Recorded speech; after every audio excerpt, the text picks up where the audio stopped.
नमस्कार साथियों। आज हम अनुनासिक संज्ञा का अध्ययन करेंगे। अनुनासिक संज्ञा को जो है पाणिनि महोदय ने या अष्टाध्यायीकार पाणिनि जी ने कुछ इस प्रकार परिभाषित किया है। सूत्र जो है इसका वह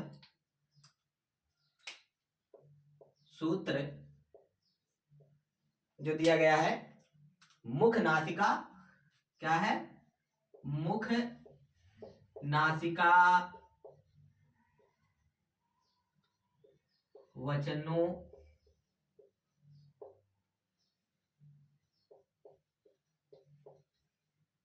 मुख नासिका वचनों अनुनासिका, ऐसा जो है सूत्र पाणिनि जी ने अपने अष्टाध्यायी में अनुनासिक संज्ञा को परिभाषित करते हुए लिखा है। अब अगर इसको हम और सरल भाषा में समझें तो पदच्छेद करें या इसका अलगाव करें तो होगा मुख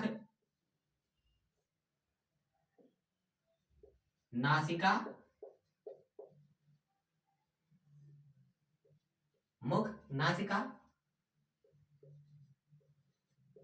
वचन अनुनासिका। मुख नासिका वचन क्या होगा?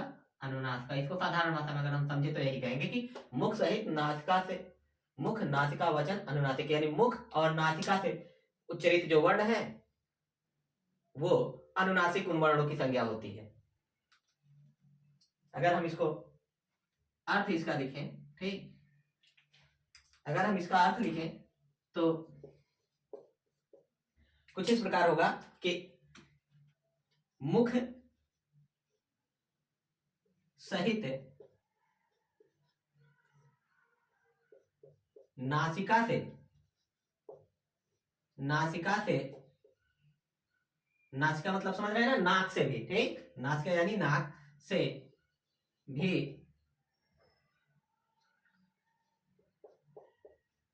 बोले जाने वाले वर्णों की, मुख सहित नासिका से भी बोले जाने वाले वर्णों की अनुनासिक संज्ञा होती है। क्या होता है? अनुनासिक संज्ञा होती है। अर्थात ऐसे वर्ण जिनका उच्चारण हम मुख के साथ साथ नाक से भी करते हैं। कैसे वर्ण? ऐसे वर्ण जिनका उच्चारण हम मुख के साथ साथ नाक से भी करते हैं, ऐसे वर्ण अनुनासिक वर्ण कहलाते हैं। और अर्थात इन वर्णों की जो संज्ञा होती है वह अनुनासिक संज्ञा होती है। उदाहरण लिख लीजिए, ठीक, जैसे हम कहें तो क्या होगा? आ, ठीक, जिन्हें हम कहते हैं, ठीक, क्या होगा? आ होगा, ङा होगा, ञा होगा, ड़ा होगा, ना होगा, मा होगा, ठीक। ये सभी वर्ण क्या है? अनुनासिक वर्ण है, ठीक। आदि वर्ण ठीक।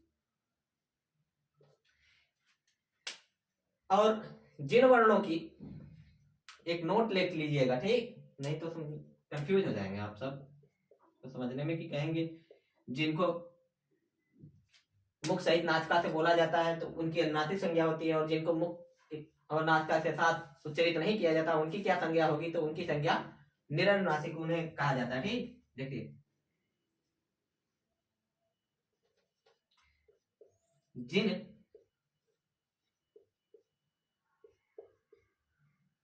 जिन वर्णों जिन एक मिनट जिन वर्णों का उच्चारण मुख और नासिका से साथ साथ नहीं होता, साथ साथ नहीं होता, उन्हें, देखिए बोलते कुछ है, लिख दिया जा रहा है कुछ, उन्हें, ठीक, उन्हें निरा निरानुनासिक निरानुनासिक उन्हें निरअनुनासिक वर्ण कहते हैं। क्या कहते हैं? वे निरनुनासिक कहे जाते हैं। वर्ण कहिए या कहे जाते हैं, लिख दीजिए, वर्ण तो होते ही हैं, वो कहे जाते हैं, ठीक। जैसे जैसे क्या होगा, देखिए इसके अंतर्गत क्या होगा, जो जिनका उच्चारण हम मुख और नासिका के साथ साथ नहीं करते हैं, जिनका साथ साथ करते हैं उनकी अनुनासिक संज्ञा, और जिनका साथ साथ नहीं होता है उन्हें हम निरनुनासिक कहते हैं। जैसे अब जो शेष बचेंगे, से का हुआ, खा हुआ, का, ख, ग, घा, अंगा तो नहीं होगा क्योंकि यहाँ है, ठीक। बाकी चा, छा, चा, छा, जा, झा आदि वर्ण, ठीक।